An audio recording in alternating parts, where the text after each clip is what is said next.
刚挤进晚八的地铁，一阵警报声突然响起。地铁规则：禁止出现噪音。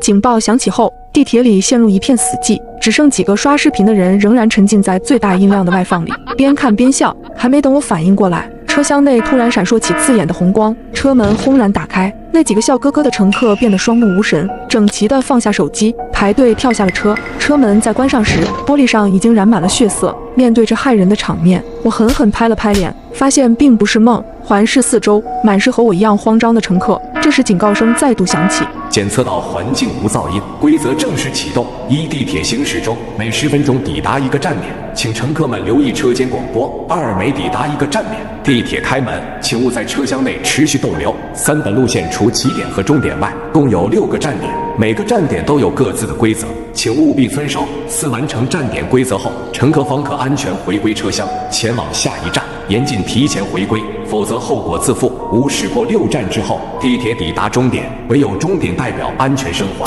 注意，前方到站恶鬼桥。广播结束后，地铁停下，车门打开，一束泛绿的幽光照进车厢。虽然仍处在蒙圈的状态，但我还是赶紧跟着人群冲下了车。下车之后，映入眼帘的是一座古朴的石板桥，桥下有一潭死水，无数煞白的手臂漂浮在水面，密密麻麻，不停挣扎。桥上则端坐着一位身着黑色旗袍的女荷官，她的嘴角挤出一丝微笑，指了指桌案，那里有一颗红枣模样的骰子。欢迎大家来到恶鬼桥，骰子有大小，猜中者生，猜错者或是不想猜的人，就请留在这里陪着我了。他的语气相当温柔，却让人无比窒息。只见他手指一勾，点中了一个人群前列的衬衫男，随后将骰子轻轻一盖，简单的摇晃了几下。他眼神死死盯着衬衫男的脸。你选大还是选小？衬衫男顿时屏住了呼吸，犹豫再三，才支支吾吾说出答案：小。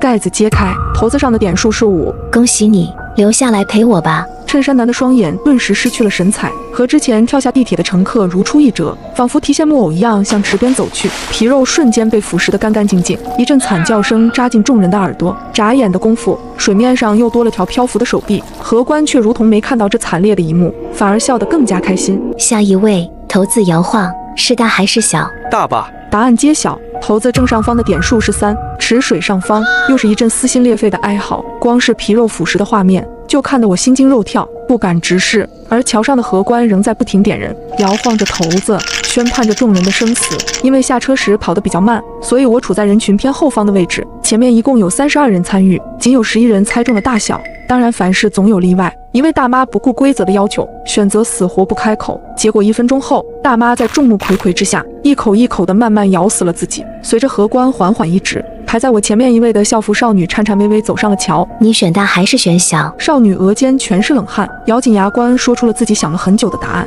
小。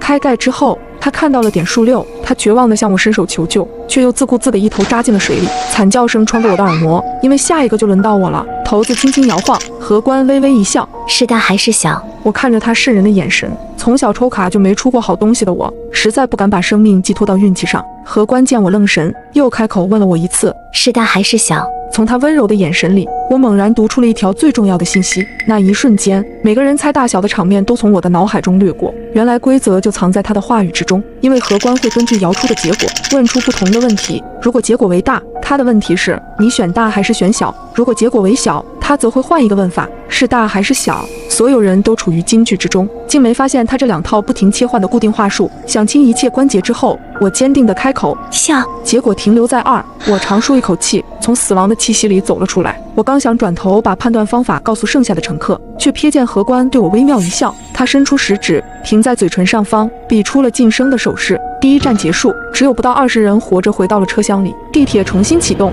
听着车轮不断摩擦铁轨的声音，我不禁想，第1站就死了这么多人，后面的5站该怎么过？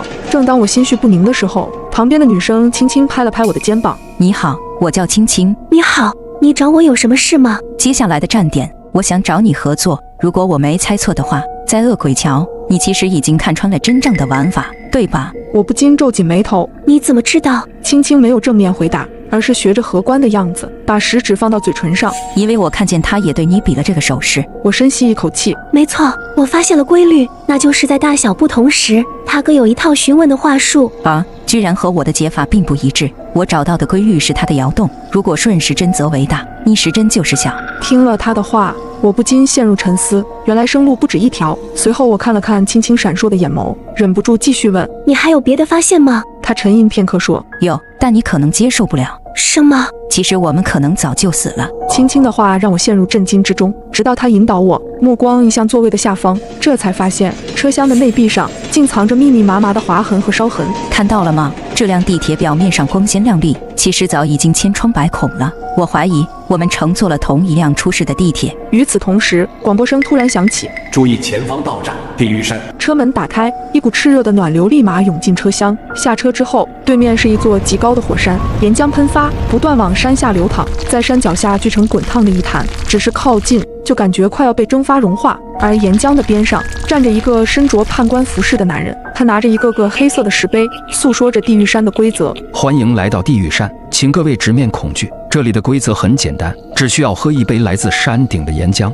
就可以回归车厢。如果不喝的话，就留下骨灰，给地狱山当燃料吧。经历了第一站之后，每个人都尽量往后缩，生怕做第一个吃螃蟹的人。判官有些不满，他故意点出了躲在人群最后面的少年。少年无奈地走到了前方，他端着直冒白烟的岩浆，双手瑟瑟发抖。我站在远处，忍不住嘀咕：这玩意儿怎么下得去嘴？不过少年的勇气还是超乎我的想象，没犹豫多久，他就一口闷了下去。判官满意的鼓了鼓掌，本以为这便算安全通关，然而少年的身体却突然僵在了原地。只见他腹间闪起猛烈的红光，整个人瞬间燃烧起来。我和青青面面相觑，判官的嘴角微微勾起，平静的语气下却隐藏着索命的凶狠。下一位。看着判官来回巡视的眼睛，乘客们大多陷入了惊慌，往前站也不是，往后躲也不是。判官饶有兴致地挪动手指，最终指到了一个少女身上。她递上一碗热气腾腾的岩浆，可让我没有想到的是，少女没有理会她地上的石碑，反而从她另一只手里夺过了空杯子，亲自走到沸腾的潭水边，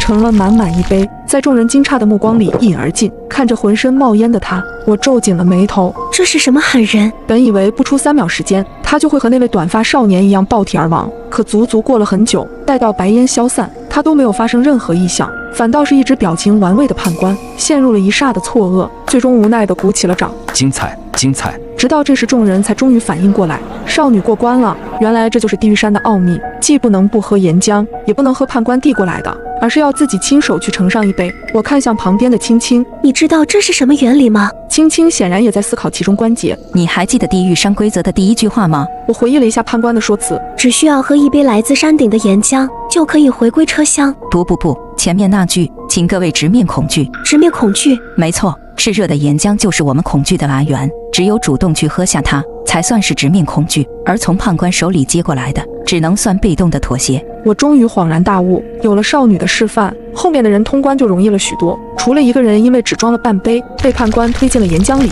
其他人全都顺利生还。这次我特意数了数，地铁内还剩下16人，经历了2站的惊心动魄，不少人都身心俱疲，一回来就靠着玻璃缓解压力。只有青青依然活跃，她找到了刚刚那个通关的女孩，3下5除2，顺利将她拉入了我们的团队。这时我也终于知道了少女的名字，小美。注意前方到站蛟龙台。车门打开，一股刺鼻的腥味扑面而来，一条巨蟒般的庞然大物，头顶长着修长的鹿角，身躯足有40-50米长，紧闭双眼蜿蜒在地，既像蛇，又像是神话传说中的龙。而她的身旁站着一个绿裙的女人。欢迎来到第3站蛟龙台。如你们所见，我养了一条蛟龙，它平日里最喜欢的零嘴就是火人。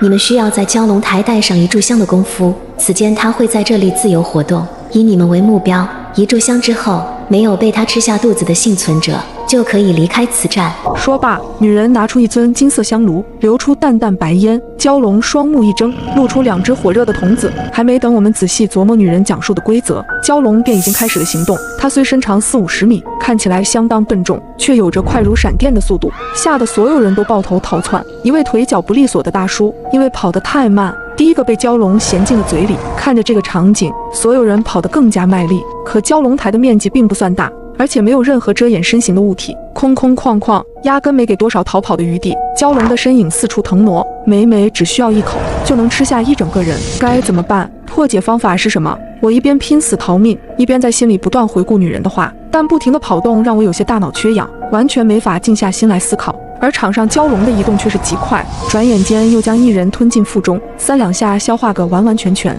打了个兴奋的饱嗝，一炷香才燃了1/3，16个乘客已经只剩下8个，一直跑根本解决不了问题。眼看抠破脑袋，我忍不住瞥了瞥同样亡命奔跑的2位同伴青青和小美，可仔细看去才发现，蛟龙最新瞄准的目标就是青青。眼看蛟龙的位置越来越近，千钧一发之际，青青却突然停下了脚步，站在原地不跑了。不仅不跑了，连任何动作都不再有，如同一根木头，看得我一脸疑惑。可接下来的景象让全场人都呆住了。青青一动不动之后，蛟龙也随之停下了移动，好像丢失了目标一样，左顾右盼，重新寻找起了目标。青青活下来了，原来如此。这一战的谜底竟然如此简单，只需要当做木头人的游戏就能安然通过。有了青青的例子，所有人都反应了过来，立马有样学样，停下了所有动作。本来残暴无比的蛟龙瞬间失去了所有目标，左右四顾，脑袋上仿佛挂上了一个问号。剩下的时间里，他只能一直在蛟龙台的边缘打转，待到一炷香彻底烧完，他的眼睛也准时的闭上。所有人都长舒一口气，坐回地铁座椅上，我忍不住看向青青：“你是怎么看出来的？”这一战实在是太险了。其实破解之法不在绿群女人讲述的规则里，而是在蛟龙身上。在传说里，蛟龙乃蛇所化，而蛇类动物都有一种特性，那就是极强的动态捕捉能力和极弱的静态实力。越是移动迅速的猎物，它越是能敏锐地感知，反而保持不动的东西，在它眼里和死物没什么区别。听完他的分析，我忍不住啧啧称叹。话音刚落，地铁的广播再度响起：“注意前方到站，人间巷。”第4站来了。这一次车门外的场景不再是诡异至极，没有阴森的池水，没有沸腾的岩浆，更没有恐怖的蛟龙，只有一条普普通通的小巷子。巷子中央有一把椅子，一旁站着一位白发老人。见我们都下了车，老人轻咳一声，开始交代规则：“欢迎来到人间巷，真正的魔鬼或许就藏在人间。各位应该不知道，地铁中有这么一类工作人员，最喜欢混进人群之中表演受害乘客。你们的任务是找到他。这把电击仪每5分钟启动一次，请选出公认的内鬼人选，将他烧成灰烬。每次电击结束，我会告诉你们此人是否为真正的内鬼。真相大白之后，各位便能安然返还车厢，前往下一站。”此话一出，我们每个人都不禁看向身旁的其他人。8个幸存者里，竟然还混进了一个地铁的内部人员。霎时之间，空气中的氛围变得焦灼又紧张，每个人都忍不住长嘶了一声。尤其是我，此时已经拧紧了脸，死死盯着紧靠在我身旁的青青。他也太符合内鬼的形象了，知识面广，能用各种思路破除迷局。所有人都没注意的车厢划痕，也是由他发现的。遇事冷静，在所有人都慌乱沉默的时候，只有他到处拉拢观察力强的乘客，组成团队。真说起来，我们都是被命运和规则摆弄的人，只有他像是个闯关的玩家一样。要是没有交代内鬼之处，我只当他是个知识渊博的精英人士。但老人一说出关于内鬼的规则，我瞬间觉得全和他对应上了。青青或许也注意到了我的表情，此时赶忙冲我摆手：“咱们一起度过3个生死难关了，你不会怀疑我吧？”我沉吟片刻，给了个比较体面的解释：“毕竟这里一共就8个人，当然是每个人都要怀疑一下才行。”他掏出了一张工作证，上面赫然写着江城大学副教授青青。这时一旁的小美也忍不住靠过来凑热闹。可是这也证明不了什么，谁说内鬼不能提前伪造一份身份证明呢？面临着我们俩的双重怀疑，青青想了许久，才终于给出了新的解释：“如果我真是内鬼，我肯定会默不作声地混过每一关，尽量隐藏在人群里，以免被人发现，以增加这一关的胜算，对不对？但是你们看看我，不仅破解了2关的迷局，还找你俩宣扬轮回考验的说法，商量着过关的办法，简直不能再高调了。真正的内鬼在知道每一个关卡的情况下，怎么可能干出这种显眼包的蠢事？”我仔细思考之后，觉得青青说的也不无道理。可是假如他不是内鬼的话，人群中谁又是内鬼最可能的人选呢？没人能站出来提出强有力的推测，毕竟坐上电击椅就一定会被烧成灰烬。眼看5分钟的时间就要结束，终于有一个人站了出来：“各位，既然无人发言，那就由我来做这个破局者吧。”随后他掏出一张侦探工作证：“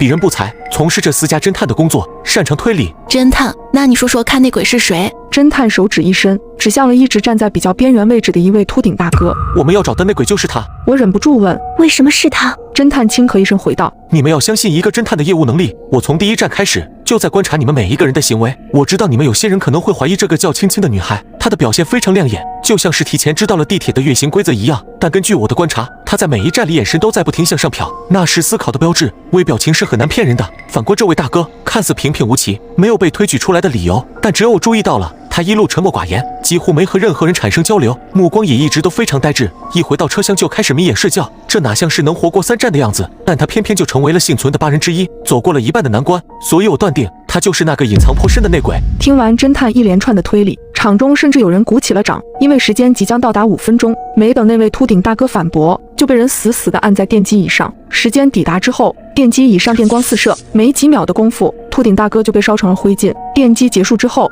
老人对我们微微一笑，抱歉，此人是真正的乘客，不是内鬼，请各位继续寻找。此话一出，全场人都愣住了。本来信心满满的侦探，此时仿佛遭受到了天大的打击。直到第2个5分钟即将到来，老人指着电机椅的位置，请尽快推举出第2轮的人选。各位，我叫张明，是位推理桌游老玩家。第1轮里跳出来指认内鬼的人，嫌疑是最大的。我建议这一轮让侦探来接受电击。眼看时间将至，有人跟着附和起来。没错，既然敢在第1轮的时候强行点身份，那就要做好承担责任的准备。随后他2个就把侦探按在了电机椅上，随着电流声滋滋作响，侦探也被烧成了灰。老人的话术依然如旧，抱歉，此人是真正的乘客，并非内鬼，请各位继续寻找。第3个5分钟变得更加沉闷，没有人再敢主动说话。随着时间越来越紧急，一道清脆的声音响起，我知道了，我们可能全都想错了。有没有一种可能，我们里边压根没有内鬼？规则里说真正的恶魔或许藏在人间，注意他的用词，是或许而不是一定。